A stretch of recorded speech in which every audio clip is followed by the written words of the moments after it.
Jail की जिंदगी के नाम से अगर किसी का पसीना छूटता है तो वो है आम कैदी और आम इंसान। यहाँ बंद हाई प्रोफाइल कैदियों को जेल की सलाखें नहीं डराती हैं। इस सनसनीखेज सच की पोल दरअसल खोली है दिल्ली पुलिस ने, जब उसके हाथ एशिया की सबसे सुरक्षित समझी जाने वाली तिहाड़ जेल का सीसीटीवी लगा। सीसीटीवी फुटेज से दिल्ली पुलिस की आर्थिक अपराध निरोधक शाखा को पता चला कि यहाँ कैद उसका हाई प्रोफाइल कैदी तो ऐशो आराम की जिंदगी जी रहा है, वो भी 200 करोड़ की ठगी का मुलजिम। उस चाक चौबंद और आसमान छूती चार दीवारी वाली जेल के भीतर, जहां कहा जाता है कि परिंदा भी पर नहीं मार सकता है।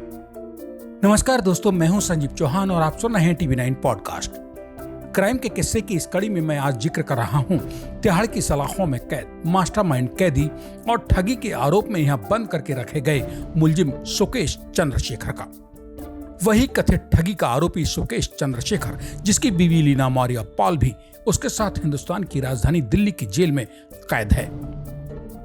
करीब 2 अरब की ठगी के मामले में सुकेश सहित 14 मुलजिमों के खिलाफ दिल्ली पुलिस की आर्थिक अपराध निरोधक शाखा कोर्ट में चार्जशीट यानी आरोप पत्र दाखिल कर चुकी है, जिस पर अगली सुनवाई 1 दिसंबर 2021 को होना तय है। मैं जिक्र कर रहा हूं उसी महाठग कहिए या फिर ठगी के उस मास्टरमाइंड सुकेश चंद्रशेखर व उसकी पत्नी लीना पॉल का, जिसने बॉलीवुड की तमाम नामी ग्रामी हस्तियों को अपने जाल में फांस कर या कहिए फंसवा कर जमाने में मुंह दिखाने के काबिल नहीं छोड़ा। आज के बंटी बबली की इस मियां बीबी की ठग कंपनी के चलते बॉलीवुड एक्ट्रेस नोरा फतेही और जैकलिन फर्नांडिस जैसी शख्सियतें भारतीय जांच एजेंसियों की देहरियों पर एड़ियां रगड़ने को मजबूर हैं। ठगी का ऐसा महागुरु सुकेश चंद्रशेखर अब तिहाड़ जैसी चाक चौबंद जेल में जब मौज मस्ती से रहेगा तो सुकेश को नहीं वरन उसको गिरफ्तार करके जेल में ठूसने वाली दिल्ली पुलिस की आर्थिक अपराध निरोधक शाखा या क्राइम ब्रांच की टीमों और उसके अधिकारियों को पसीना आना लाजमी है। दरअसल तिहाड़ जैसी खतरनाक समझे जाने वाली जेल में भी ऐशो आराम हासिल करना हर किसी के बूते की बात।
दिल्ली पुलिस ने जब जेल की मजबूत दीवारों के भीतर झांकना शुरू किया तो पता चला कि ये करोड़ों की ठगी के आरोपी मुलजिम ने मोटी रकम देकर जेल के कुछ अफसर कर्मचारियों को भी अपने पावों में लिटा रखा था। मतलब हर महीने मोटी रकम इन जेल अफसर और कर्मचारियों के ऊपर लुटाकर महाठग सुकेश चंद्रशेखर मौज कर रहा था। बाद में दिल्ली पुलिस की क्राइम ब्रांच ने इनमें से कई जेल अफसर कर्मचारियों को गिरफ्तार किया।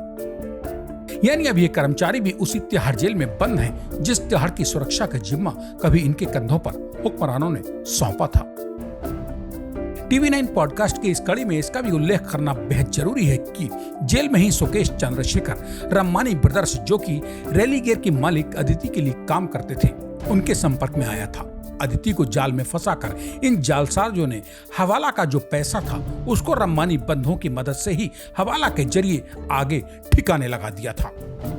कहा तो ये भी जाता है कि हमारे आप से आम इंसान को डराने वाली जेल की सलाखों के अंदर कैद सुकेश आईफोन का भी इस्तेमाल करता था और स्पूफ ऐप के जरिए बेखौफ होकर कॉलिंग भी करता। तो दोस्तों, क्राइम का किस्सा की इस कड़ी में एशिया की सबसे चाक चौबंद तिहाड़ जेल की हकीकत की बखिया उधेड़ती बिना किसी मिर्च मसाले और लाग लपेट की ये कहानी आपको कैसी लगी बताना ना भूलें। क्राइम के ऐसे ही किसी और किस्से के साथ मेरे यानी अपने दोस्त संजीव चौहान के टीवी 9 पॉडकास्ट में लौट कर आने का कीजिए इंतजार। तब तक के लिए नमस्कार।